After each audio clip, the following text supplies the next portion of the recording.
नमस्कार दोस्तों, मैं हूं संजीव पांडे। आप देख रहे हैं एड्यू मंत्रा। यहां पर हम करने जा रहे हैं 10 सीबीएसई सिविक्स का एक बहुत ही जबरदस्त चैप्टर जिसका नाम है पॉलिटिकल पार्टीज। ठीक है, चैप्टर बहुत ज़्यादा ऐसा नहीं कि आपको तकलीफ देगा या टेंशन देगा, बहुत ही ऐसे चैप्टर जिसको एक बार पढ़ोगे तब भी बहुत सारी बातें आपको दिमाग में फिट हो जाएंगी। ठीक है, तो आइए शुरू करते हैं गाइस। और यहाँ पर बेसिकली हम देखो क्या बात करने वाले हैं। अलग अलग देशों में पहले बात तो पॉलिटिकल पार्टीज होती क्या है, उसका फंक्शन क्या होता है। ठीक है, अलग अलग देशों में क्या सिस्टम है, कहीं पर वन पार्टी सिस्टम है, कहीं पर टू पार्टी सिस्टम है, कहीं पर मल्टी पार्टी सिस्टम है। इन सब के फायदे नुकसान क्या है, तो स्पेशली हम इसको इंडिया के कॉन्टेक्स्ट में थोड़ा ज़्यादा हम यहाँ पर पढ़ने वाले हैं। अलग अलग पार्टीज़ के बारे में भी हम यहाँ पर जानेंगे। ठीक है, तो सबसे पहले मैं यहाँ पर बता दूँ कि मैं थोड़ा सा अलग तरीके से बताऊँगा आपको, थोड़ा रीजनल पार्टी के बारे में बता दूँ। ठीक है, रीजनल पार्टीज़ और नेशनल पार्टीज़ में सर्टेन डिफरेंस होता है जो हम आगे देखेंगे। बट जो जहाँ जहाँ का किसी स्टेट का जो अपना वहाँ का जो पार्टी है उसके बारे में थोड़ा सा देख लेते हैं, थोड़ा जूम कर लेते हैं इसको। यहाँ पर देखो, तो अगर बात करते हैं हम ऊपर से शुरू करते हैं जम्मू कश्मीर की, तो जम्मू कश्मीर में जो पार्टीज़ के नाम है, अब मैं आपको बताता हूँ कि भाई इसमें बहुत ज़रूरी है कि आप लेटेस्ट जो टेक्स्ट बुक होगा उसको रेफ़र करें। बहुत सारी बातें ऐसी हो जाती है जो शायद लेटेस्ट बुक में है और पुराने वाले बुक में ना हो, तो अगर कोई पुराना बुक रेफ़र कर रहा है तो बहुत ज़रूरी है कि आप लेटेस्ट चेक करना।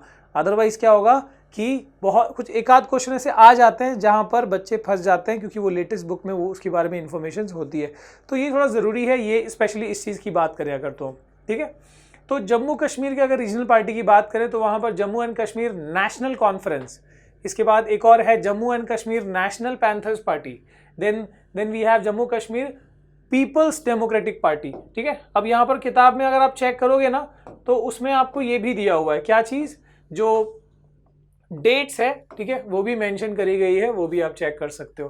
ठीक है, अगर हम बात करें उत्तर प्रदेश की, तो उत्तर प्रदेश में अगर रीजनल पार्टी वहाँ की बात करी जाए तो स्पेशली अब राष्ट्रीय लोक दल, ठीक है, और Samajwadi party.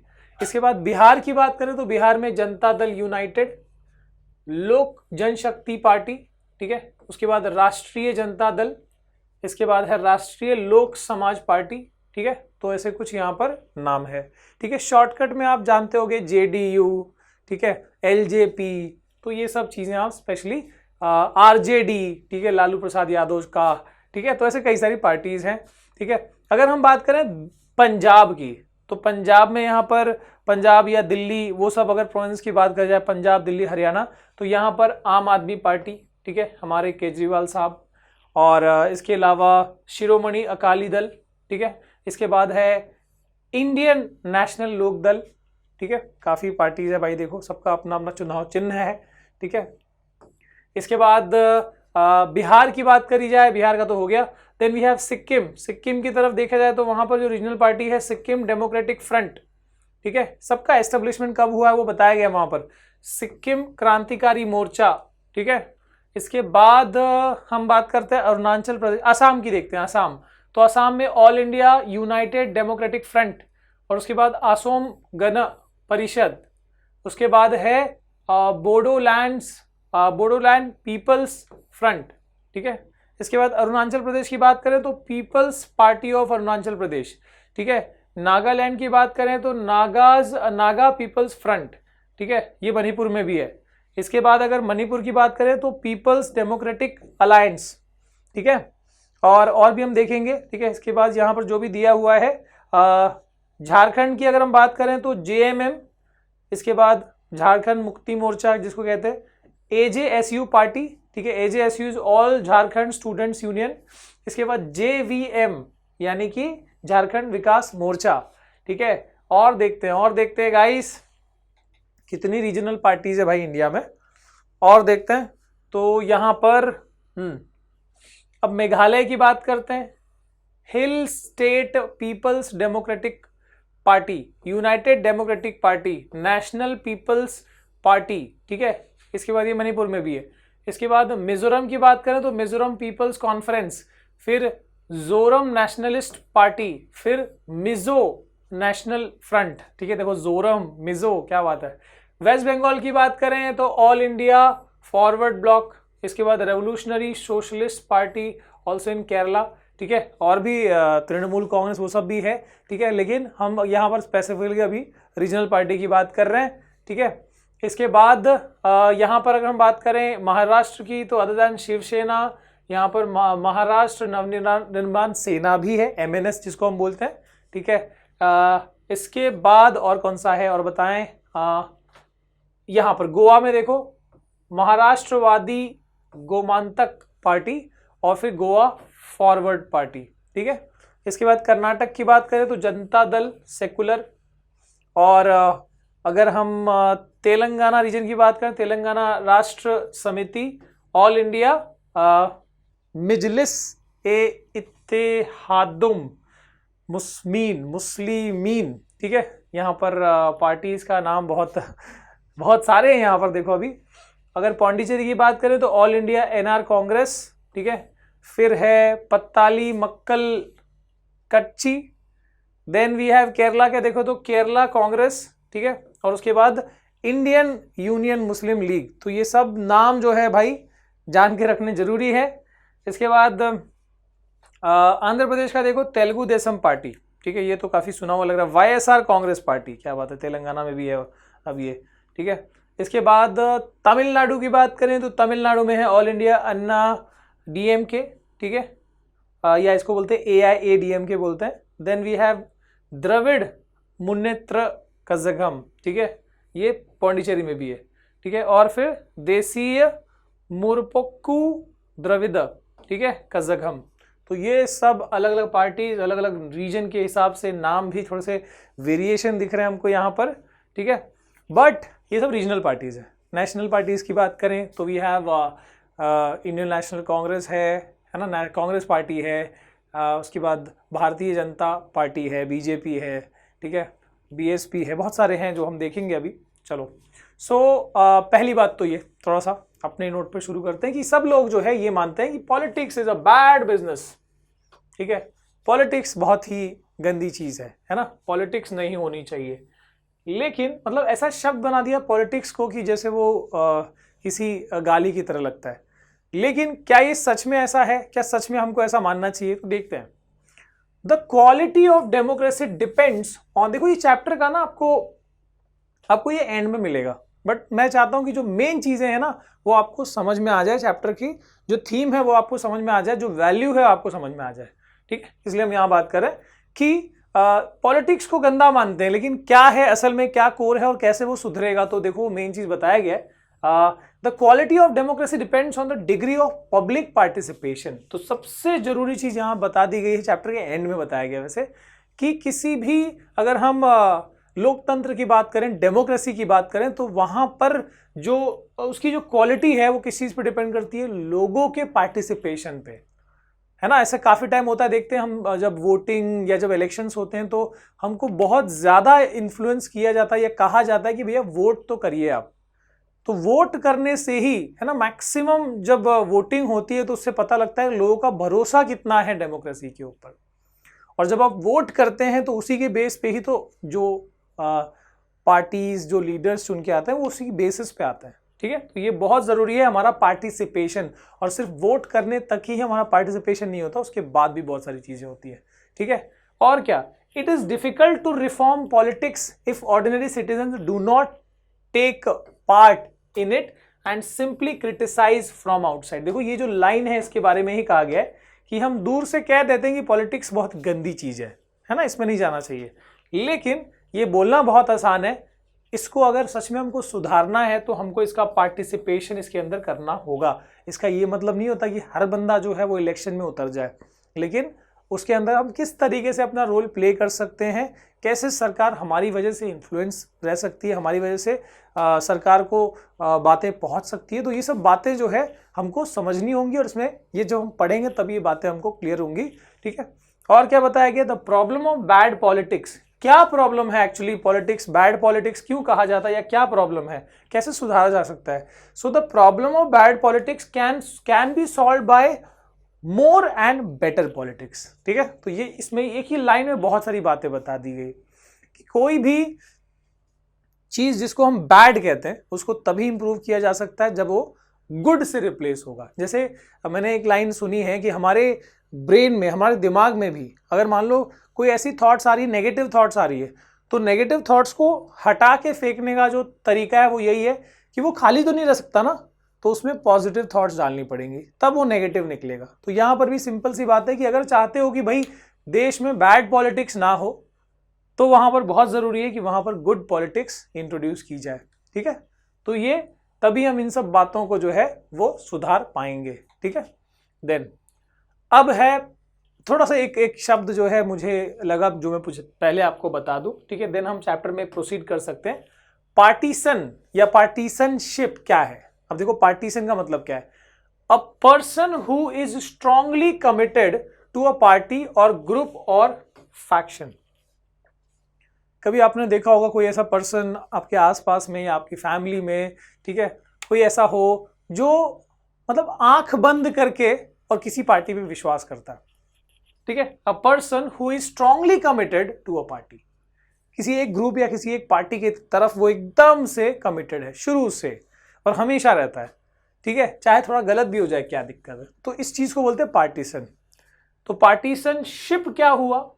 Is marked by tendency to take a side and inability to take a balance view on an issue. तो काफी टाइम ऐसा होता है, हमारी फैमिली में भी होता है, जहां पर ऐसा होता है कि मैं मान लो किसी एक पार्टी को सपोर्ट करता हूं, मेरे पापा मान लो किसी दूसरी पार्टी को सपोर्ट करते हैं, ऐसे कम ही फैमिलीज में होता है। बट मान लो अगर ऐसा होता है तो हम ना ये चीज़ ज़रूर होती है कि मतलब हम ना जो बैलेंस्ड व्यू है वो नहीं देख पाते।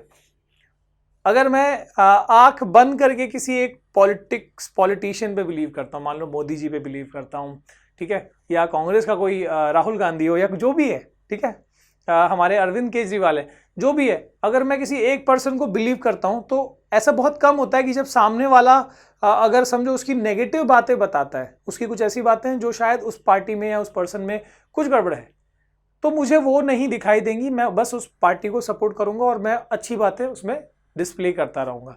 तो ये डिबेट चलता है। ठीक है, तो ये सब क्या है? This is all पार्टीशनशिप। ठीक है, तो ये होती है और मेरे हिसाब से इसको हम नकार भी नहीं सकते भाई। हम जब किसी एक चीज़ पे फेथ करते हैं तो फिर वो फेथ धीरे धीरे बढ़ जाता है और बाद में शायद नेगेटिविटी होती भी है तो फिर हम उतना ज़्यादा उसको ध्यान नहीं देते। बट ऐसा नहीं होना चाहिए, हमको हर चीज़ को बैलेंस वे में देखना चाहिए। अगर कोई पार्टी अच्छी है तो उसकी, अगर कोई नेगेटिव बातें हैं तो उसको भी हमको समझनी और सोचनी चाहिए। एकदम दिमाग पे पत्थर रख के कोई भी फैसला, कोई भी काम नहीं करना चाहिए। ठीक है, वॉट आर पॉलिटिकल पार्टीज? क्या होता है पॉलिटिकल पार्टीज? सर ये तो हमने बहुत सारी बातें कर ली, फिर ये बता रहे हैं, तो ऐसे ही करते हैं हम। ठीक है, पॉलिटिकल पार्टीज क्या होता है? Group of people who came together with the same ideology. सबसे बड़ी बात, ठीक है, मान लो कि 4-5 लोग या 4-5 मेन लीडर्स एक पार्टी फॉर्म करते हैं या एक पार्टी में जाते हैं, तो वो एक विचारधारा के साथ जाते हैं कि भैया इस पार्टी की अपनी एक आइडियोलॉजी है, या कोई भी पॉलिटिकल पार्टी का अपना एक आइडियोलॉजी होता है। ठीक है, जैसे हम आगे देखेंगे बहुत सारे एग्जाम्पल्स में। फॉर एग्जाम्पल कांग्रेस की बात करें तो कांग्रेस की अपनी आइडियोलॉजी क्या है? 2-3 बातें, जैसे हम ये कह सकते हैं कि जो हमारे नेशनल कांग्रेस पार्टी की हम बात करें तो वहाँ पर सबसे एक चीज़ तो है सेकुलरिज्म। कि सेकुलरिज्म का मतलब क्या होता है कि वो ये फॉलो करती है कि भाई यहाँ पर हर धर्म जितने भी है, हिंदू मुस्लिम जितने भी धर्म हैं यहाँ पर, वो सब के सब इक्वल है, बराबर है। ठीक है, और दूसरा जो वो लोग जिस आइडियोलॉजी पे बात करते हैं वो है कि जो गरीबी है वो मिटनी चाहिए। ठीक है, अब वो कैसे होगा, क्या होगा, वो सब चीज़ें, बट उनका आइडियोलॉजी जो है वो ये रहता है, एक एजेंडा है। ठीक है, ऐसे ही बीजेपी का अपना आइडियोलॉजी है। तो हर पार्टी का अपना अपना आइडियोलॉजी होता है, जो हम आगे थोड़ा देखते जाएंगे। ठीक है, so group of people who come together with the same ideology, तो वो एक पार्टी बना सकते हैं। ऐसा नहीं कि एक पार्टी में 2 बंदे हैं, 4 बंदे हैं और सबकी अपनी अपनी विचारधारा है। ये बोलता है कि नहीं भाई आई एम फॉर हिंदूज, ये कोई बोलता है आई एम फॉर मुस्लिम्स, ठीक है, या फिर कोई अलग अलग, सबका अपना अपना पॉइंट ऑफ व्यू है, तो वो नहीं चलेगा। एक कॉमन आइडियोलॉजी पे चलता है वो, कोई भी पार्टी की हम बात करें। ठीक है, then contest elections to hold power in government. तो यहां पर हम बात कर रहे हैं व्हाट इज पॉलिटिकल पार्टी। तो पॉलिटिकल पार्टीज करती क्या है? तो हाँ भाई, एक आइडियोलॉजी पे चलती है वो कोई भी पार्टी, और कंटेस्ट करती है इलेक्शंस में, है ना, इलेक्शंस में पार्टिसिपेट करती है to hold power in the government, ताकि सरकार के अंदर पावर में आ सके। ठीक है, और पॉलिटिकल पार्टीज क्या करती है? It reflect fundamental political divisions in the society. It reflect fundamental political divisions in the society. समझ लो इस चीज को कि मान लो इंडिया में फॉर एग्जाम्पल एक सर्टन नंबर ऑफ पार्टीज हैं, तो पार्टीज बनी क्यों है? सबकी अपनी अपनी आइडियोलॉजी है, मतलब लोग भी उतने आइडियोलॉजी के होंगे, है ना। पार्टी तो यही चाहती है कि वो जीते, तो वो कैसे जीत सकती है? तो वो लोगों के अंदर जो डिविजन्स है वो पार्टीज में रिफ्लेक्ट होती है कि हाँ, उस पार्टी को पता है कि मुझे इस सेगमेंट से वोट मिलेगा, मुझे ये लोग वोट करेंगे, तो यानी वो उस आइडियोलॉजी को लेके चलता है। मतलब सोसाइटी के अंदर का जो डिविजन्स है वो पार्टीज बेहतर रिफ्लेक्ट करती है ना। आगे देखते हैं गाइस। अच्छा, कोई भी अगर हम पार्टी की बात करें तो वहां पर जो उसके कंपोनेंट्स है कोई भी पॉलिटिकल पार्टी के, वो क्या है? तो मेन 3 कंपोनेंट्स है, एक है लीडर, दूसरा है एक्टिव मेंबर्स और तीसरा है फॉलोअर्स। ऐसे ही होता है ना। मतलब कि अगर हम बात करें तो जैसे फॉर एग्जांपल, अब देखो ऐसे काफ़ी टाइम होता है, जब लेक्चर्स में मैंने पहले भी लिया हुआ, जब मैं किसी एक पार्टी की बात करता हूँ, ये एग्जांपल देता हूँ, तो लोग बोलते हैं सर क्या आप बीजेपी के हो, या सर क्या आप कांग्रेस के हो, क्या आप आम आदमी पार्टी के हो? तो ऐसा नहीं है। थोड़ा सा आप इस बात को समझो कि एक्सप्लेन करने के तो मुझे यूज़ करना ही पड़ेगा कुछ ना कुछ टर्म्स, ठीक है। तो मैं अगर कॉमनली अगर बात करूँ कोई भी एक पार्टी की, तो वहाँ पर लीडर, एक्टिव मेंबर्स और फॉलोअर्स होते हैं। आपने देखा ही होगा, कई पिक्चरों में भी देखा होगा कि लीडर जो होते हैं, है ना, नेता तो जो होते ही हैं, इसके बाद जो कार्यकर्ता होते हैं, है ना, जो सक्रिय कार्यकर्ता होते हैं, मतलब जो एक्टिव मेंबर्स होते हैं, है ना, पार्टी में जो भी कुछ करना है ना, पैम्पलेट्स छपवाने हैं या फिर बोर्ड्स होर्डिंग्स लगवाने हैं, ठीक है, या फिर कुछ कोई बोलते हैं ना आंदोलन करना है, तो उसके लिए क्या होता है, एक्टिव मेंबर्स पार्टिसिपेट करते हैं उसके अंदर, ठीक है। और फॉलोअर्स कौन होते हैं? फॉलोअर्स यानी जैसे मैंने बताया, कोई भी पार्टी, जैसे मैं कोई पार्टी को फॉलो करता हूँ, है ना, उसकी आइडियोलॉजी को फॉलो करता हूँ, उस पार्टी को मैं, ठीक है, सपोर्ट करता हूँ, बेसिकली वो क्या हुआ, वो एक फॉलोअर हुआ, है ना। सो ये हो गया leader, active members and followers. इसके बाद कंटेस्ट इलेक्शन। अब देखो फंक्शंस क्या है, पॉलिटिकल पार्टीज के फंक्शंस क्या है, क्या क्या फंक्शंस होते हैं। जैसे मान लो कांग्रेस हो गया, या बीजेपी हो गया, या बीएसपी हो गया, या जेडीयू हो गया, या आम आदमी पार्टी हो गया, शिवसेना हो गया, डीएमके हो गया, टीएमसी हो गया, जो भी पॉलिटिकल पार्टीज है, ठीक है, उनका फंक्शन क्या है, कोई भी पॉलिटिकल पार्टीज का, टू कंटेस्ट इलेक्शन, है ना, इलेक्शन में पार्टिसिपेट करना, इसलिए तो पार्टी बनाई गई है। पर ऐसा जरूरी नहीं कि सब कंटेस्ट करते हैं इलेक्शन में, ये भी एक चीज है, आगे देखेंगे हम, ठीक है। और क्या काम है, पॉलिसीज एंड प्रोग्राम्स, है ना, पॉलिसीज और प्रोग्राम्स बनाना, है ना, कोई एक पॉलिसी फॉर्म करना कि ये पॉलिसी मेकिंग हुई है, इस तरीके से सरकार चलेगी, ठीक है, तो ये फंक्शन है। इसके अलावा मेकिंग लॉज, है ना, जो लॉज बनाए जाते हैं, जो कानून बनाए जाते हैं, वो सब क्या होता है, यही लोग बनाते हैं जो सरकार में आए, है ना। बहस होती है पार्लियामेंट में कि भैया ये ऐसा है, वो ऐसा है ना, इस चीज़ पे कैसे बात हो सकती है, इस लॉ पे, इस कानून पे कैसे काम किया जाए, तो इस तरीके से लॉ मेकिंग करते हैं, ठीक है। ये बताओ कि अगर लॉ ये लोग बनाते हैं, इनको क्या कहा जाता है, लेजिस्लेटिव, ठीक है, जो सरकार में बने। इसके बाद इसको एग्जीक्यूट कौन करता है, लॉ को, और एग्जीक्यूट करने के बाद अगर कोई दिक्कत आती है तो उसको सॉल्व कौन करता है। कमेंट सेक्शन में बताना तुम यार, ठीक है, अच्छा करते हो कमेंट, मैंने देखा है। इसके बाद और क्या फंक्शन है पॉलिटिकल पार्टीज की, to form and run government, है ना, ये तो है ही कि जब कंटेस्ट इलेक्शन में जाएंगे, अगर जीत जाएंगे तो भैया सरकार फॉर्म करेंगे, उसको चलाएंगे सरकार को, है ना, क्यों ना चलाएं। और क्या फंक्शन है, access to government machinery and welfare scheme, है ना, मतलब अगर सरकार बन गई उनकी कोई पार्टी की, तो उनके पास गवर्नमेंट मशीनरी की, यानी सरकार के जो पूरे सिस्टम्स है, पूरे सिस्टम है, उसको चलाने का पूरा एक्सेस मिल जाता है ना, पूरा उनको राइट्स मिल जाता है। एंड वेलफेयर स्कीम, जो भी स्कीम चल रही है गरीबों के लिए, मिडिल क्लास के लिए, तो वो सब पे ये रन कर पाते हैं जो भी पार्टी सत्ता में या पावर में आती है, ठीक है। इसके बाद शेप पब्लिक ओपिनियन, है ना, जो भी लोगों का मतलब अगर हम डेमोक्रेसी की बात कर रहे हैं, कोई पार्टी को अगर हमने जिताया तो उसका काम क्या है, हमारी बातों को सुनना, है ना, तो यानी पब्लिक जो व्यूज है, पब्लिक ओपिनियन है, उसको मानना या उसके हिसाब से काम करना। देन रोल ऑफ अपोजिशन, तो यहाँ पर फंक्शन में एक और चीज आ जाती है पॉलिटिकल पार्टी के फंक्शन में, कि वो कोई पॉलिटिकल पार्टी अगर सरकार का रोल प्ले कर रही है, जो जीती है, तो जो पार्टी सेकंड नंबर पे आई है, या जो जीत नहीं पाई, वो किस चीज़ का रोल पाया? ऐसा नहीं कि बिल्कुल नहीं जीत पाए, उनकी भी कुछ सीटें होंगी, तो वो लोग किस चीज़ का काम करेंगे? अपोजिशन का। ठीक है, तो यानी कि अगर जो मेन पार्टी है, जो सरकार में जो लीडिंग पार्टी है, जो जीती हुई पार्टी है, वो अगर सरकार चला रही है, उसमें अगर कोई कुछ गलती कर रहा है, वो उससे कोई मिस्टेक हो रही है, तो उसको कौन बताएगा? पब्लिक डायरेक्टली तो नहीं बताएगी, है ना। तो यहाँ पर जो अपोजिशन होती है वो इस चीज़ को अच्छी तरीके से ये काम करती है। भले ही उसमें मिस्टेक, देखो ज़्यादा ऐसा जरूरी नहीं कि हर सरकार गलती ही गलती करे या हर सरकार की हर बातें सही हो, तो उसको रोकना टोकना, क्योंकि जब तक रोक टोक नहीं होगा वो आगे नहीं बढ़ पाएगा और बेहतर नहीं कर पाएगा। तो उसके लिए जो है यहाँ पर जो अपोजिशन का रोल बहुत इंपॉर्टेंट हो जाता है। ठीक है, ये सब चीज़ें आपने देखी होगी पिक्चरों में, है ना। तो यहाँ पर जो भी कॉमन बातें हैं वही सब बताई जा रही है। इसके बाद what is the role of opposition party? वाह, देखो आ गया अपोजिशन का, कि अपोजिशन पार्टी का रोल क्या होता है, क्या काम होता है? वॉइस डिफरेंट व्यूज, है ना, अलग अलग व्यूज। जैसे सरकार अपनी बात बता रही है, समझो सरकार में बीजेपी है, तो अपोजिशन में मान लो कांग्रेस है और दूसरी पार्टी से मिला के, तो अपोजिशन वाली सरकार वो क्या करेगी करंट, मतलब नॉर्मली सो वो उनकी अलग अलग पॉइंट ऑफ व्यूज, कि भाई अगर कोई बिल आता है पास पार्लियामेंट में, अगर कोई बिल है जो रूलिंग पार्टी लेके आई है, तो उसमें उस बिल में जो अच्छी बातें हैं, उसको पास कराने वाली बातें हैं, वो रूलिंग पार्टी अपना पॉइंट्स रखेगी, है ना। लेकिन अगर उस बिल में कुछ ऐसी बातें हैं जो शायद सही नहीं हो सकती, तो उस पॉइंट को कौन उठाएगा? उस पॉइंट को जो अपोजिशन है वो उठाएगा। अपोजिशन का हम यहाँ पर फंक्शन देख रहे हैं। और क्या है? Criticising the government for failure और रॉन्ग पॉलिसीज, है ना। जरूरी नहीं कि सरकार जो चला रहा है, जो रूलिंग पार्टी है, वो सारी पॉलिसी उसकी सही हो। तो मान लो कि बीजेपी ने नोटबंदी करा, ये एक पॉइंट है जिसको हम बोल सकते हैं।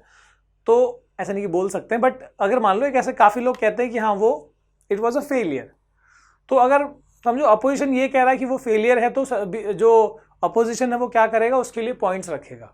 ठीक है ना। तो इन सब चीजों पे यहाँ पर जो अपोजिशन पार्टी है वो बेसिकली सरकार की जो भी नीतियां होती हैं, जो भी एग्जीक्यूशंस होते हैं, उसमें कुछ अगर फेलियर हुआ है तो उसके बारे में अपोजिशन बात करती है। यही तो डेमोक्रेसी है गाइस, है ना। इसके बाद है अगला, mobilising opposition to the government. यानी क्या?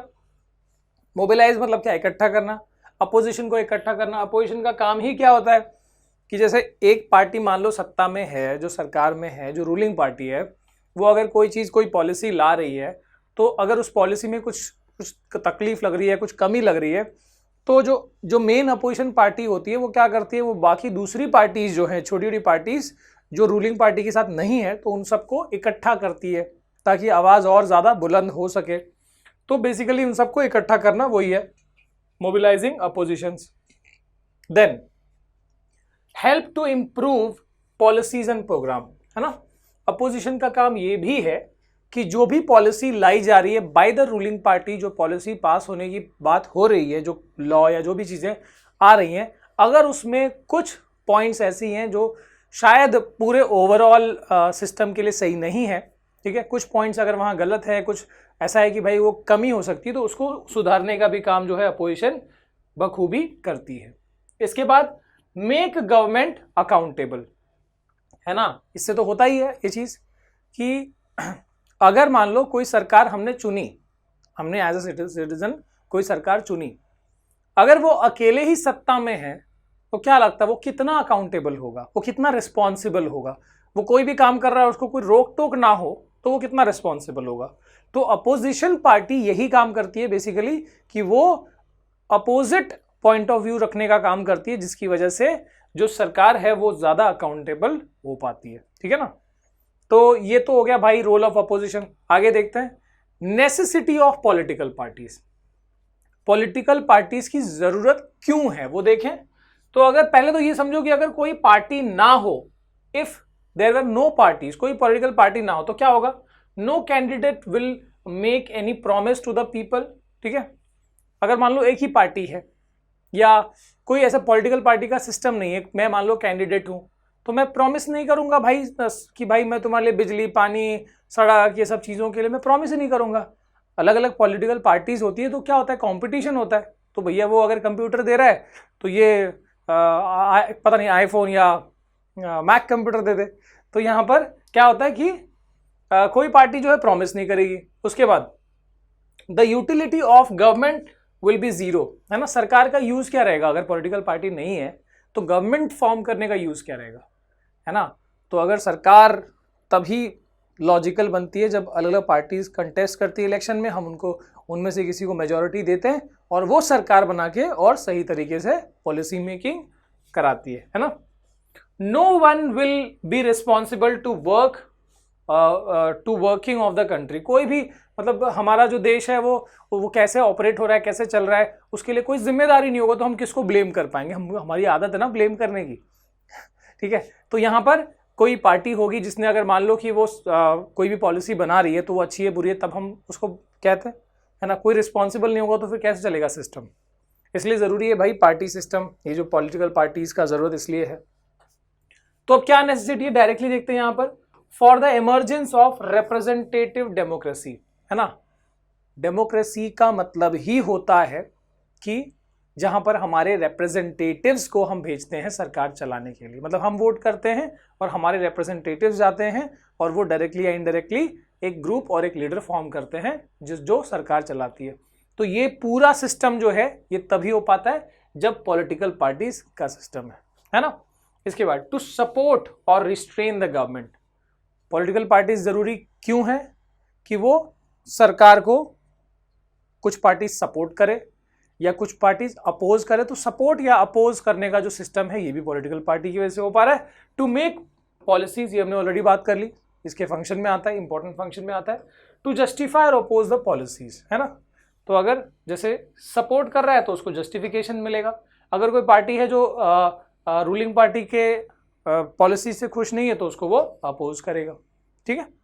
आगे देखिए, how many party should we have, ठीक है। इससे ज्यादा जरूरी होता है कि भैया कितने पार्टीज हैं एग्जैक्टली। तो वैसे तो कई पार्टीज है, ठीक है, लेकिन अगर रजिस्टर्ड पार्टीज की बात करी जाए so there are more than 750 parties that are registered with the Election Commission of India. आपको पता होगा कि जो कोई भी इलेक्शन जो होता है हमारे देश में, जो सरकार बनाने वाला इलेक्शन होता है, वो उसके लिए कौन है, कौन सी अथॉरिटी जो काम करती है इलेक्शंस हेल्ड कराने में, जो एकदम फ्री एंड फेयर इलेक्शन हो, तो उसके लिए होता है हमारा इलेक्शन कमीशन ऑफ इंडिया।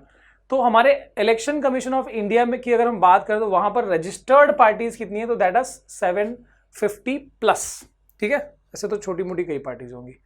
अब इसमें भी but not all these parties are serious contenders. सारी पार्टीज जो है वो सीरियस कंटेंडर्स नहीं होती इन द इलेक्शन। मतलब ऐसा नहीं कि जब लोकसभा का इलेक्शन होगा, जब हमारे देश का इलेक्शन होगा तो 750 पार्टीज होती हैं, ऐसा जरूरी नहीं है, ठीक है। सभी एकदम सीरियस कंटेंडर्स नहीं होते। Usually only a handful of parties are effectively in the race to win election from the government, ठीक है। मतलब कुछ गिने चुने पार्टीज होते हैं जिनका वाकई में इंपैक्ट होता है इलेक्शन में, ठीक है। पता होता है कि या तो कांग्रेस जीतेगा, या तो बीजेपी जीतेगा, या तो कोई आम आदमी पार्टी जीतेगी, ऐसी कुछ लिस्ट होती है। ऐसा नहीं कि कल को उठ के हम ये बोल रहे हैं कि हाँ भाई नेशनल लेवल का हमारा इलेक्शन है, लोकसभा का इलेक्शन है, और कल एक बंदा, मतलब अभी 4 महीने पहले एक बंदा उठा था और उसने वो देश में हमारा पूरा सरकार जीत गया, इतने लोगों का दिल जीत गया कि पूरे देश में सरकार उसी की बन गई। सो दैट इज वो एक मूवी में, पिक्चरों में हो सकता है, बट ऐसे पॉसिबल नहीं है, बिल्कुल रियलिस्टिक नहीं, ठीक है। Many have one party system और कोएलिशंस, ठीक है। कहीं पर ऐसा है कि भाई जैसे कंप्लीटली मान लो कि कहीं अगर हम बात करें किसी स्टेट की जहां पर एक ही पार्टी चुनी गई पूरी तरह से बहुमत में, मेजॉरिटी में, और वही पूरी स्टेट को रन कर रही है, या फिर अगर मान लो एक पार्टी को मेजॉरिटी नहीं मिली तो क्या होगा कि उसको दूसरे पार्टी के साथ कोलिशन करना पड़ेगा। इसके बारे में हमने पहले बात करी हुई है ना। कोलिशन गवर्नमेंट यानी मिलीजुली सरकार बनानी पड़ेगी, अलायंस फॉर्म करना पड़ेगा, ओके।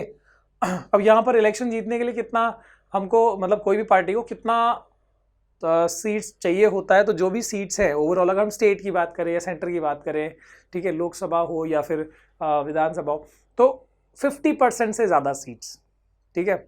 उस हिसाब से आप समझ सकते हो, जो भी लोकसभा की बात करें तो 272 का मेजॉरिटी क्यों चाहिए होता है, क्योंकि उसका डबल नंबर ऑफ मेंबर्स जो है होते हैं। तो उस तरीके से यहाँ पर 50% से ज़्यादा सीट्स चाहिए किसी भी पार्टी को इलेक्शन जीतने के लिए, ठीक है। अगर हम बात करें यहाँ पर वन पार्टी सिस्टम की, अब हम थोड़ा सा अलग अलग कंट्रीज का देखते हैं कहाँ कहाँ पर कैसा सिस्टम चलता है। तो अगर हम बात करें चाइना की, तो ये जो चाइना है वहां पर वन पार्टी सिस्टम चलता है। वन पार्टी सिस्टम मतलब क्या है कि भैया देखो यहाँ पर अच्छी खासी डेमोक्रेसी बिल्कुल नहीं है यार, एक ही पार्टी है, तो कोई मतलब पब्लिक तो किसको वोट करे, उसी पार्टी, वही पार्टी जीतता रहेगा। तो ये तो गलत बात है भाई, कहाँ की डेमोक्रेसी हुई फिर, ये कम्युनिस्ट पार्टी है भाई यहाँ पर, है ना, शिंग यांग सू कौन है येन।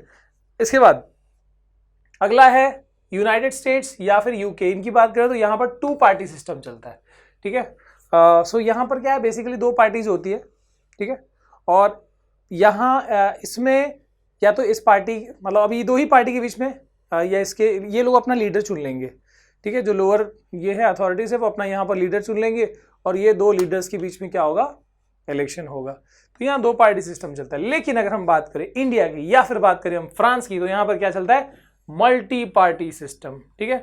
तो मल्टी पार्टी सिस्टम मेरे ख्याल से आप बताइएगा कि एक सही डेमोक्रेसी के लिए, एक बहुत ही जबरदस्त तरीके से, बहुत ही डायनामिक डेमोक्रेसी के लिए कौन सा सिस्टम बेटर है, वन पार्टी, टू पार्टी या फिर मल्टी पार्टी सिस्टम, ठीक है। तो आप जरूर बताइएगा कमेंट सेक्शन में। देन नेशनल पार्टीज, कौन सी पार्टीज को हम नेशनल पॉलिटिकल पार्टीज कहते हैं, तो देखना ध्यान से सुनना। A party that has secured at least 6% of total votes in the Lok Sabha elections। तो लोकसभा तो आपको पता है, लोकसभा इलेक्शंस है ना, जिस इलेक्शन में हमारे प्रधानमंत्री साहब, प्राइम मिनिस्टर साहब चुन के आते हैं, है ना। तो वो जो इलेक्शंस होता है, जो हमारे देश का इलेक्शन होता है, ठीक है, तो नेशनल लेवल का जो इलेक्शंस होता है, उसमें अगर कोई पार्टी 6% वोट्स एटलीस्ट सिक्योर करती है, ठीक है, समझ रहे हो, वोट्स की बात हो रही है, 6% वोट्स की, तो जो भी वोट्स हुए उसका 6% एटलीस्ट अगर उस पार्टी को मिला है, किसी भी पार्टी को, ठीक है, तो अगर लोकसभा के इलेक्शन में एटलीस्ट 6% वोट मिला है और असेंबली इलेक्शंस इन 4 स्टेट्स, ठीक है, और assembly elections in 4 states and 4 seats in Lok Sabha, ठीक है, तो यानी यहां पर क्या बताया जा रहा है कि एटलीस्ट लोकसभा में 6% वोट मिला हो, या फिर कंडीशन क्या है, असेंबली इलेक्शंस इन 4 स्टेट्स, तो 4 स्टेट्स में, 4 अलग अलग स्टेट्स में वहां पर एटलीस्ट 6% वोट मिला हो, ठीक है, and 4 seats in Lok Sabha, Lok Sabha में कितनी सीट्स होनी चाहिए, एटलीस्ट 4 सीट्स होनी चाहिए। तो यहां पर इस पार्टी को हम क्या कह सकते हैं, नेशनल पॉलिटिकल पार्टी का दर्जा दे सकते हैं, ठीक है। तो उसमें हम बाद में स्टेट का भी देख सकते हैं बाद में, ठीक है। तो यहां पर अगर हम अब कुछ हम नेशनल पार्टीज की बात करते हैं, जैसे कि Indian National Congress INC, it is founded in 1885, ठीक है, तो काफी पुरानी पार्टी, आपको पता ही होगा, तो आज़ादी दिलाने से लेके सब काम हुआ यहीं पर, ठीक है। तो आप इनका जो चुनाव चिन्ह है वो देख ले। अब इनका जो आइडियोलॉजी है वो देखिए कि भैया किस चीज पे ये अपना आइडियोलॉजी रखती है, तो इस secularism and support welfare of weaker sections and minorities, ठीक है। तो बेसिकली जो भी माइनॉरिटीज हैं या जो गरीब तबके हैं वो सब के लिए ये लोग आइडियोलॉजी अपना रखा हुआ है। और बेसिकली सेक्युलरिज्म मतलब वही है कि India is a secular state या सेक्युलर कंट्री जहां पर सभी धर्म जो है वो बराबर है, ठीक है ना, तो उस आइडियोलॉजी पे ये काम करती है। अब बात करते हैं दूसरी पार्टी, जो सबसे बड़ी पार्टी दूसरी है आज की डेट में सबसे बड़ी पार्टी, ठीक है, भारतीय जनता पार्टी, बीजेपी, ठीक है। तो बीजेपी की बात करें तो इट वॉज फाउंडेड इन 1980, तो अगर थोड़ा सा कंपेयर करो तो लगभग 100 साल बाद की पार्टी है, बहुत रीसेंट पार्टी है, लेकिन काफ़ी पॉपुलर देखो आज की डेट में। Cultural nationalism is an important element, तो यहाँ पर कल्चरल नेशनलिज्म की बात करें या स्पेशली हिंदुत्व का जो मुद्दा होता है, ठीक है, इनका ये मानना है कि हिंदुत्व जो है वो हिंदुइज्म नहीं है, हिंदुत्व का मतलब क्या है, वो एक वे ऑफ लिविंग है। तो ये इस तरीके से अपना आइडियोलॉजी रखे हुए, और ये बेसिकली जैसे जम्मू कश्मीर वैसे अब जुड़ गया, तो इनका यही पॉइंट था कि जम्मू कश्मीर जो है वो कुछ आर्टिकल्स की वजह से, कुछ रूल्स की वजह से वो अलग स्टेट बना हुआ है, स्पेशल स्टेट बना हुआ है, तो जो कि स्पेशल स्टेट नहीं होना चाहिए, वो मर्जर होना चाहिए, और जो कि इन्होंने कर दिया हुआ है। तो ये चीज़ जो है बीजेपी का आइडियोलॉजी माना जाता है, कल्चरल नेशनलिज्म के ऊपर ज़्यादा फोकस्ड रहता है, ठीक है। एंड नो डाउट जो बेसिक चीज़ें हैं जैसे कि गरीबी, अनएम्प्लॉयमेंट, वो तो जाहिर सी बात है कि उस सब के अंदर सब पार्टीज में वो कॉमन आइडियोलॉजी होता ही है उन पॉइंट्स को लेके, ठीक है। इसके बाद है BSP, Bahujan Samaj party, another national political party. यहाँ पर इट इज फाउंडेड इन 1984, ठीक है। और क्या है अब ideology, it stands for cause of securing the interest and welfare of Dalits and oppressed people. आपको पता होगा BSP ठीक है, जो कि हम मानते हैं मायावती का जो नाम यहाँ पर आता है, ठीक है। तो इनका ये दलित्स और oppressed class, schedule caste, schedule tribes, OBC, ये सब इनके वेलफेयर के लिए इनका आइडियोलॉजी काम करता है ना। अब देखते हैं अगला है सीपीआई, मार्क्सिस्ट। तो आपको पता होगा कार्ल मार्क्स, ठीक है। तो उनका जो फिलॉसफी है उसके बेसिस पे यहाँ पर सीपीआई पार्टी है, कम्युनिस्ट पार्टी ऑफ इंडिया, ठीक है। कम्युनिज्म का थोड़ा थॉट्स होता है यहाँ पर, ठीक है। Founded in 1964 and believes in Marxism and Leninism, ठीक है। तो ये लेनिन और मार्क्स, कार्ल मार्क्स, आपको पता होगा इनका कम्युनिज्म का जो थॉट्स है उसके बेसिस पे इनका आइडियोलॉजी बना हुआ है, ठीक है। चुनाव चिन्ह भी देखते जाओ इनका, ठीक है, इलेक्शन जो सिंबल है वो भी देखते जाओ। इसके बाद है CPI India, CPI of India. So this is founded 1925 and believes in Marxism Leninism. इसके अलावा इनका अपना और भी है, सेकुलरिज्म एंड डेमोक्रेसी, ठीक है। तो देखो यहाँ दो है, communist party of India, Marxist, CPI-M, ठीक है, ये अलग है और सीपीआई अलग है, ठीक है। इनका दोनों का अपना चिन्ह भी है, थोड़ा ज्यादा बहुत सिमिलैरिटीज भी है, देख सकते हो आप। Then Indian Nationalist Congress Party, nationalist इसको बोलते हैं राष्ट्रवादी कांग्रेस पार्टी, है ना। तो शरद पवार इनके फाउंडर है, ठीक है। NCP founded in 1999 following a split in Congress party, ठीक है। कांग्रेस पार्टी जो मेन कांग्रेस पार्टी थी उसमें 1999 में जो स्प्लिट हुआ था उसके बाद ये पार्टी नया फॉर्म हुआ, ठीक है। तो आप देख सकते हो राष्ट्रवादी कांग्रेस पार्टी का जो यहाँ पर चुनाव चिन्ह है, ठीक है। इसके बाद इनका जो आइडियोलॉजी है, it supports democracy, Gandhian secularism and equity. इसके बाद सोशल जस्टिस एंड फेडरलिज्म। तो यहाँ पर इनकी अपनी एक फेडरलिज्म, पता है आपको क्या होता है, पढ़ा है हमने चैप्टर, ठीक है। तो ये भी बता सकते हो कमेंट सेक्शन में। अगला ठीक है, अगला है स्टेट पार्टीज। अब तो हो गया नेशनल पार्टी का, अब देखते हैं स्टेट पार्टी।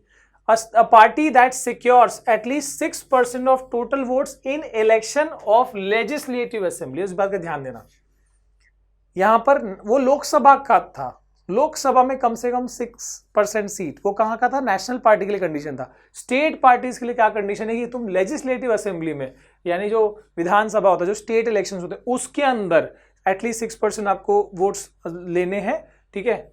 एंड और क्या कंडीशन है, and at least 2 seats in state legislative assembly, ठीक है। और कम से कम 2 सीट्स आने चाहिए स्टेट के इलेक्शंस में, जिसमें चीफ मिनिस्टर बनता है, उस वाले इलेक्शन में, विधानसभा के इलेक्शन में, तो वो स्टेट पार्टी कहलाएगी। ऐसा नहीं कि मतलब आपने इलेक्शन में पार्टिसिपेट किया, 6% से कम वोट है और एक भी सीट नहीं आई और आप स्टेट पार्टी बन गए, ऐसा नहीं होता, ठीक है।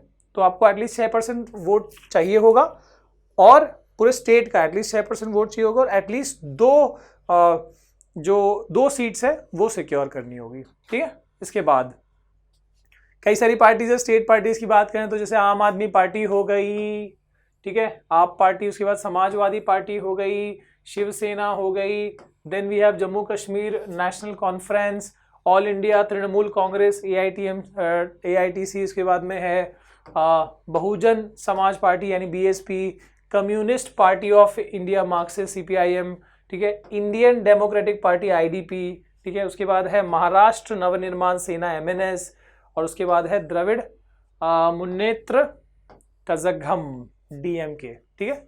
तो ये सब जो यहाँ पर पार्टीज देख लिया हमने। अब बात करते हैं challenges in political party. Political party से जुड़ा हुआ जो चैलेंजेस हमको फेस करने को मिलता है, क्या दिक्कत है। So lack of internal democracy. Political party की बात करें तो ज्यादातर पॉलिटिकल पार्टीज में इंटरनल डेमोक्रेसी नहीं होती। डेमोक्रेसी के लिए हम ये पूरी पार्टीज मतलब है, पर इनके अंदर ही डेमोक्रेसी नहीं होती, ऐसा काफी टाइम होता है, ठीक है। Concentration of power in the hands of one of few leaders, ठीक है। तो काफी पार्टीज में आपको पता होगा कि जो कुछ लीडर्स हैं, जो टॉप लीडर्स हैं, उनके पास ही सारे पावर्स होते हैं, ठीक है। तो ये सब क्या होगा, इससे जो दूसरे लोग हैं जो शायद थोड़े लोअर पोजीशन पे हैं उस पार्टी में, उनकी अपनी जो सच्चाई हो सकती है, उनकी जो कुछ पॉइंट्स हो सकते हैं, वो कभी सामने नहीं आएंगे, ठीक है। Personal loyalty to the leader becomes important, ठीक है। तो यहाँ पर जो नेता है, जो लीडर है उस पार्टी का, कोई भी पार्टी का, तो उस लीडर के लिए जो लोग लोअर है वो क्या करेंगे, उसके लिए लॉयल्टी जो है वो दिखाना जरूरी है। Ordinary members aren't aware of inside party information and can't influence the members. तो यहां पर जो नॉर्मल, जैसे हमने बोला कि उसमें एक होता है कुछ होते हैं लीडर्स, कुछ होते हैं जो एक्टिव मेंबर्स होते हैं। तो जो एक्टिव मेंबर्स भी हैं जो ऑर्डिनरी लेवल पे है, उनको पता नहीं होता कि असल में टॉप लेवल पे क्या बात चल रही है या टॉप लेवल पे अभी नेक्स्ट क्या मूव होने वाली है। तो ये सब चीजें होती है कि भाई इंटरनली जो पार्टी है उसके सारे मेंबर्स को सब चीज़ों के बारे में पता नहीं होता। जो टॉप लीडर्स होते हैं, ठीक है, उन्हीं के पास सारा इंफॉर्मेशन है और मोस्ट ऑफ द पावर है। ठीक है, तो ये चीज़ है कि भैया ये एक चैलेंज होता है पॉलिटिकल पार्टीज के कंसर्न या कॉन्सेप्ट में। देन और क्या है, डायनेस्टिक सक्सेशन, ये भी एक चीज़ है जिसको बॉलीवुड में नेपोटिज्म का नाम दिया गया है।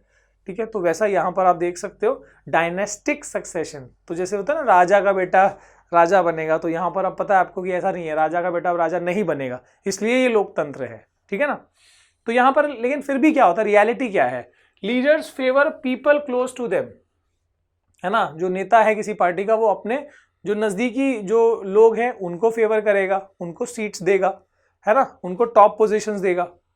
Top positions are controlled by members of the family. ठीक है, आप जानते हो कई सारी पार्टीज हैं यहाँ पर जहाँ पर भाई भतीजावाद चलता है।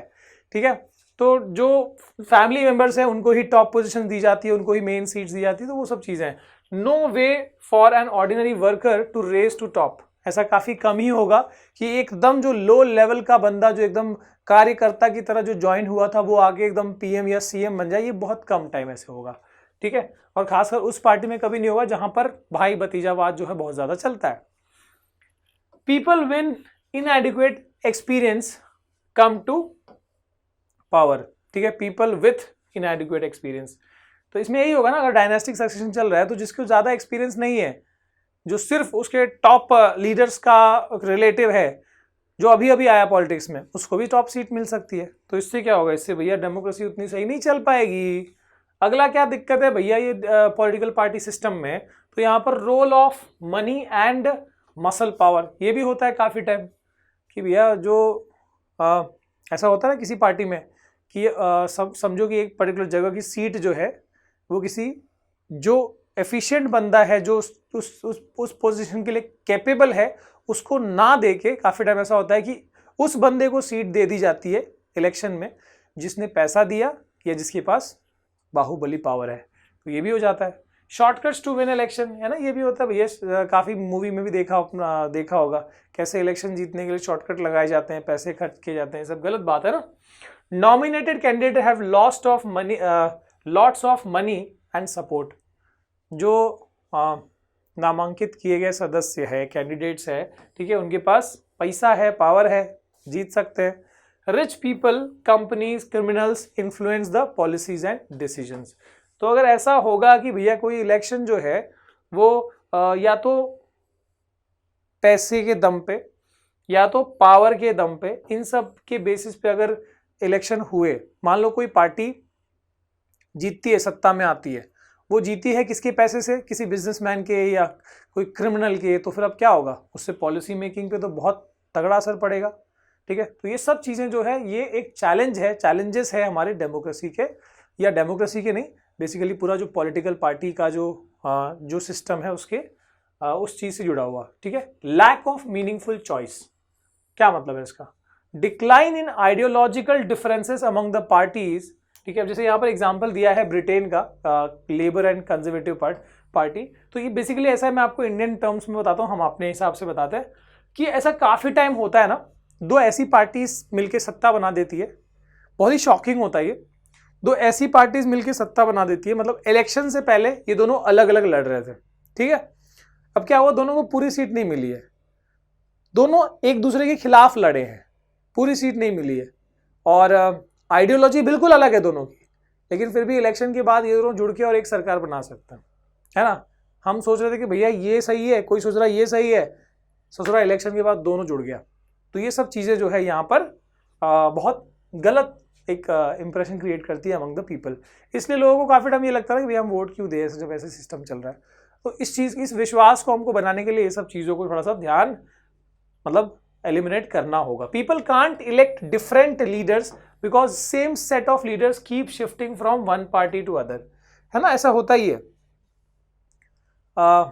कि कुछ गिने चुने लीडर होते हैं. जैसे मान लो एक आपके एरिया की बात कर लो, जहां पर भी आप रहते हो, वहां का एमएलए या वहां पे एमपी जो होगा, कुछ गिने चुने होते हैं जो हर मतलब 5 साल में वही लोग कंटेस्ट करते हैं इलेक्शन, और हमको मिला जुला कि उन्हीं में से, उन्हीं 10 में से, उन्हीं 5 में से, उन्हीं 6 में से हमको चुनना होता है. तो यहाँ पर हमको ज़्यादा ऑप्शंस नहीं मिलते, तो भैया वो मीनिंगफुल नहीं बचता. ठीक है ना. इसके बाद थोड़ा सा बात करते हैं some of the recent effort that's and suggestions in country to reform the political parties and leaders. तो कुछ यहाँ पर ऐसी सजेशंस है, कुछ ऐसे एफर्ट्स हैं जो यहाँ पर किए जा सकते हैं, जिससे कि जो हमारा सिस्टम है वो बेहतर हो सकता है. ठीक है. तो पहला क्या बताया गया था, the constitution was amended to prevent elected MLAs and MPs from changing the parties. तो यहाँ पर कॉन्स्टिट्यूशन में, संविधान में ऐसे बदलाव किए गए थे जिसके तहत, हमारे कॉन्स्टिट्यूशन में ऐसे चेंजेस किए गए थे जिसके तहत अब क्या होता है कि कोई भी एमएलए या एमपी जो है वो अपने पार्टी बदल के, इलेक्शन के बाद अपनी पार्टी बदल के दूसरी पार्टी में नहीं घुस सकता और वहां पर अपनी सरकार मतलब जो भी करना है. तो यहाँ पर उस चीज को प्रिवेंट किया गया, ऐसे चेंजेस किए गए हैं. This was done because many elected representatives were indulging in defection. ठीक है. डिफेक्शन यानी यही पार्टी बदल देना आफ्टर द इलेक्शन. ठीक है. In order to become minister और फॉर कैश रिवॉर्ड. ठीक है. 2 लालच दिए जा सकते हैं. ठीक है. मान लो कि एक समझो कि मैं एक पार्टी हूं, मैंने इस स्टेट से इलेक्शन लड़ा, लेकिन मुझे मेजॉरिटी नहीं मिली, जितनी सीट चाहिए थी उसमें 1-2 सीट कम है. तो मैं जो दूसरी पार्टी का, मैं जो एमएलए है, एमपी है, उसको ब्रेक कर सकता हूं. उसको या तो कैश का लालच दे दूं, या तो उसको सरकार मतलब मंत्री पद का लालच दे दूं सरकार में. तो ये सब हो सकता है. तो इसके लिए ऐसे ही डिफेक्शन को बचाने के लिए क्या हुआ है, अब संविधान में उसमें संशोधन किए गए हैं, उसमें ऐसे अमेंडमेंट लाए गए हैं. ठीक है. Now the law says that if an MLA और MP, इसी की बात हो रही है, MLA या MP member of legislative assembly यानी स्टेट वाला, या फिर मेंबर ऑफ पार्लियामेंट यानी लोकसभा, या हम इसकी बात करें राज्यसभा, बेसिकली लोकसभा की, यहाँ पर चेंजेस पार्टीज ही और she will lose the seat in legislature. अगर उसने पार्टी बदली, ऐसा डिफेक्शन किया, तो क्या होगा, उसका जो सीट है वो लूज कर सकता है. This new law has help in bring defection down. इससे क्या होगा कि ऐसी चीजें जो है, ऐसा जो गलत प्रैक्टिस है वो खत्म किया जा सकता है. At the same time in this has made any dissent even more difficult. ठीक है. तो इससे क्या हो गया, इससे जो ये सब चीजें हैं, जो बुरी प्रैक्टिसेस है वो डिफिकल्ट हो गई है, और MPs and MLAs have to accept whatever the party leaders decide. ठीक है. तो यहाँ पर एक चीज, हाँ, एक चीज और हो गई कि भैया जिस पार्टी में हो तुम, उसी पार्टी में अगर रहोगे तो जो लीडर्स डिसाइड करेंगे, जिस तरीके से डिसाइड करेंगे, तुमको वैसे ही बिहेव करना पड़ेगा. थोड़ा पॉजिटिव, थोड़ा नेगेटिव बातें भी है यहाँ पर. ठीक है. अब बात करते हैं, अगला जो पॉइंट है, सजेशन है. Supreme Court passed an order. ठीक है. जो चेंजेस किए गए वो बताया जा रहा है. Supreme Court passed an order to reduce the influence of money and criminal. ठीक है. जिसमें क्या है, देखो अब यहाँ पर, now it is mandatory for every candidate who contest elections to file an affidavit giving the details of his property and criminal cases pending against him. The new system has made a lot of information available for the public. ठीक है. Supreme court ने एक चीज अब पास करी है, अब यहाँ पर एक नया सिस्टम बना है, जिसके तहत जो बंदा भी इलेक्शन में कंटेस्ट कर रहा है, इलेक्शन में खड़ा होना चाहता है, उसको एक एफिडेविट, ठीक है, एक शपथ पत्र जो है वहां पर उसको, या क्या बोलते हैं उसको, अपना डिटेल्स बेसिकली वो देना पड़ेगा. ठीक है. जिसमें वो ये मेंशन करेगा कि उसका कोई क्रिमिनल केस उसके ऊपर नहीं है, उसके अगेंस्ट, उसकी प्रॉपर्टी कितनी है, तो ये सब चीजें उसको डिटेल देनी होंगी. ठीक है. और वो सही तरीके से, मतलब जो पब्लिक है उस चीज से अवेयर होगा, कौन है क्या है वो चीज. ठीक है. लेकिन यहां पर एक और बात आती है, लेकिन but there is no system of check if the information given by the candidate is true और नॉट. ठीक है. जो वो बंदा सही बता रहा है उसकी अपनी प्रॉपर्टी के बारे में, या अपने क्रिमिनल रिकॉर्ड्स के बारे में, या गलत बता रहा है, वो कैसे पता लगेगा. स्पेशली प्रॉपर्टी की अगर बात करें. ठीक है. हर चीज पता कैसे लगेगी, कितना क्लैरिटी है, कितना ट्रांसपेरेंसी है. As yet we do not know if it is led to decline in the influence of the rich and the criminal. ठीक है. तो मतलब बहुत सारी बातें हैं जो यहाँ पर हमेशा कुछ ना कुछ ड्रॉबैक्स, हर चीज़ का कुछ ना कुछ जो गलत तोड़ है वो अवेलेबल होता ही है। Then the Election Commission pass an order making it necessary for political parties to hold their organisational elections. ठीक है, तो बेसिकली अब यहाँ पर जो बात हो रही है वो ये बता रहे हैं कि इलेक्शन कमीशन ने ये भी एक ऑर्डर पास किया जिसके तहत कोई भी ऑर्गेनाइजेशन या कोई भी पार्टी जो है उसके अंदर इंटरनल इलेक्शंस भी होने चाहिए, कि अगर कोई मान लो इस एक पर्टिकुलर जगह के लिए अगर खड़ा होना चाहता तो उनके अंदर भी वोटिंग होनी चाहिए, जिससे कि क्या हो, एक सही कैंडिडेट वहां पर खड़ा हो सके। तो ये सब बातें थोड़ी सी पॉजिटिव सजेशंस दी जा रही है। इसके अलावा there are many more suggestion, जो यहाँ पर कुछ पॉइंट्स यहाँ बताए गए हैं फॉर अ पॉलिटिकल पार्टीज। क्या क्या हो सकते हैं, पहला देखो, a law should be made to regulate the internal affair of political party. It should be made compulsory for a political parties to maintain a register of members to follow its own constitution if to have an independent authority to act as judge in case of party dispute to hold open elections to highest post। ठीक है, तो अब यहाँ पर ऐसा भी होता है काफी टाइम पार्टी के अंदर भी कंफ्लिक्ट होती है, तो पार्टी के अंदर की डिस्प्यूट को सॉल्व करने के लिए भी वहां पर कुछ ऐसा उनका अपना भी रूल्स एंड रेगुलेशंस होना चाहिए, वो यहाँ पर एक सजेशन बताया जा रहा है। इसके बाद क्या है, it should B made mandatory for political parties to give minimum number of tickets for about at least 1/3 to women candidates। ठीक है, कम से कम 1/3 जो सीट्स है वो विमेन कैंडिडेट्स को दिए जाए, ये भी एक सजेशन है। ठीक है, ताकि विमेन्स का भी पार्टिसिपेशन और ज्यादा बढ़ सके। ठीक है, अब देखो यहाँ पर एक बात बताई जा रही है, इसमें देखो अब ये क्या होता है, इसमें लगभग ये क्या है, लॉ को चेंज करने की बात है। लॉ आप मैं चेंज नहीं कर सकते, ठीक है, वहां पर बैठे जो नेता हैं वही करेंगे।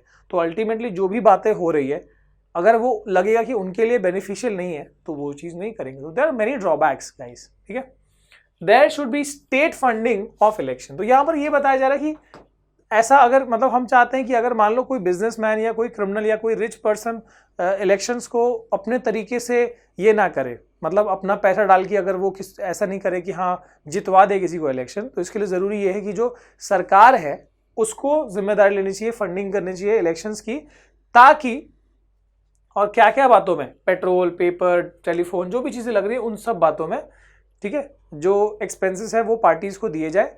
जिससे क्या होगा, जिससे ये हो सकता है, और वो भी किस बेसिस पे, वो भी इस बेसिस पे कि last year on the basis of the last election, पिछले इलेक्शंस में उसको कितनी सीटें मिली थी उस बेसिस पर उसको फंडिंग्स होनी चाहिए, ताकि जो एक्सटर्नल फंडिंग है या जो इमोरल फंडिंग है, ठीक है, जो करप्शन बढ़ा सकती है, वो सब चीजें यहाँ पर ना हो। ठीक है, तो इसी के साथ गाइस अपना ये चैप्टर होता है खत्म। अगर तुमको कोई डाउट हुआ हो तो भैया एक बार टेक्स्ट बुक जरूर पढ़ना, ठीक है, नहीं भी हुआ तो पढ़ना है तुमको, ठीक है, क्योंकि आप जो भी चीजें यहाँ पर देखे हो लगभग आपको वहां मिल जाएंगी। कुछ एडिशनल बातें होंगी जो शायद यहाँ पर डिस्कस नहीं हुई हो, ठीक है, मेन बातें तो यहाँ पर कर ली है मैंने। अगर कोई दिक्कत हो कमेंट सेक्शन में बताओ, कोई सजेशन, कोई कंप्लेन, कोई एडवाइस, ठीक है, जो भी चीजें हो बताओ, और मिलते हैं अगले लेक्चर में। बाय।